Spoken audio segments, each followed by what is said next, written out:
Morning everyone. আর আজকে হচ্ছে বৃহস্পতিবার, মানে লক্ষ্মীবার। লক্ষ্মী তো আমার পাশেই থাকে, আর সব লক্ষ্মীকে আমার তরফ থেকে স্যালুট। Good morning everyone. আমি বলছি যে আজকে, ও বলছে কি বলবে, আমি বললাম যে আজকে লক্ষ্মীবার।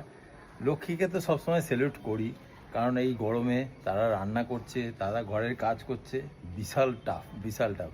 কিন্তু সঙ্গে নারায়ণ যারা বাড়ির বাইরে যারা বেরোচ্ছে, তাদেরও কিন্তু কম নয় কিন্তু। কি, তাদেরকে আমরা কখনোই বলি না যে তারা যে বাইরে থেকে এই ট্রেনে বাসে ধাক্কা ধাক্কি খেয়ে অফিস যাওয়া, কি কেউ ব্যবসাতে যাচ্ছে, কেউ মার্কেটিং লাইনে আছে। সব থেকে বেশি কষ্ট হচ্ছে মার্কেটিং লাইনে যারা আছে, তাদের খুব টাফ এই গরমে।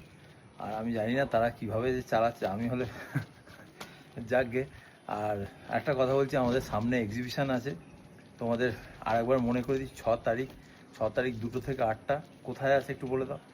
ওটা হচ্ছে দুর্গাবাড়ি ব্যাংকুয়েট, সেটা হচ্ছে বেলেঘাটা মেট্রোপলিটন বাইপাস ধাবা, একদম ল্যান্ডমার্ক। বাইপাস ধাবা থেকে একটুখানি এগিয়ে গেলেই দুর্গাবাড়ি ব্যাংকুয়েটটা আর পড়ছে। আমি চাই লক্ষ্মী নারায়ণ সবাই ওই ব্যাংকুয়েটে আসো, আস্তে ধীরে এসো, রোদ্দুরে না বেরিয়ে 4টে 4:30-এর পর এসো, কোনো অসুবিধা নেই, আমরা আছি। আর এবারে লক্ষ্মী আস্তে নারায়ণ ধীরে এসো। দুজনের জন্যই কিন্তু একদম প্রোডাক্ট থাকবে। একদম একদম একদম।